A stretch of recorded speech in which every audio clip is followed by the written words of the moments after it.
Hello बच्चों, let's read this question. The question say that बच्चों यहाँ पर दो स्टेटमेंट है, स्टेटमेंट फर्स्ट और स्टेटमेंट सेकंड। स्टेटमेंट फर्स्ट में बोला गया ethyl cyanide on reaction with LiAlH4 does not form ethyl amine in aqueous medium. Second में बोला गया acidic hydrolysis of RCN form RCOOH। इसके रिगार्डिंग चार स्टेटमेंट बच्चों गिवन है।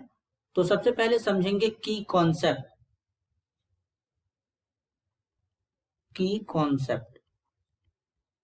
की कॉन्सेप्ट होगा फॉर्मेशन ऑफ एमीन।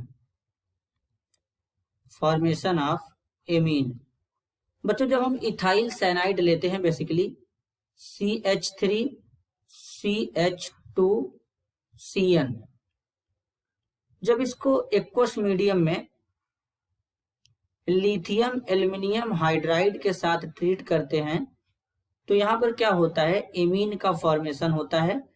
CH3CH2CH2NH2 का फॉर्मेशन हो जाएगा इस तरीके से। तो अब बेसिकली बच्चों यहाँ पे क्या है, यहाँ पर ये जो एमीन बना है इसको प्रोपाइल एमीन कहते हैं, इस तरीके से। और ये हमारा है इथाइल साइनाइड। तो इथाइल साइनाइड से प्रोपाइल एमीन का फॉर्मेशन होता है। अब स्टेटमेंट सेकंड में है एसिडिक हाइड्रोलिसिस। बच्चों अगर हम लोग RCN ले लें, इसका जब एसिडिक हाइड्रोलिसिस कराते हैं तो ये कार्बोक्सिलिक एसिड में कन्वर्ट हो जाता है। तो स्टेटमेंट फर्स्ट में बोला गया इथाइल साइनाइड का जब रिएक्शन लिथियम एल्युमिनियम हाइड्राइड के साथ एक्वस मीडियम में कराते हैं तो यहाँ पर इथाइल एमीन का फॉर्मेशन नहीं होता है।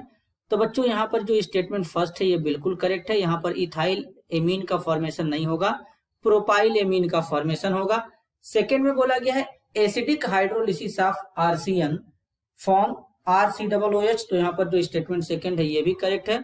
तो यहाँ पर दोनों स्टेटमेंट करेक्ट है। तो इस क्वेश्चन के लिए करेक्ट आंसर होगा option first. Both statement first and statement second are correct. This is your answer. I hope you understood it well. All the best.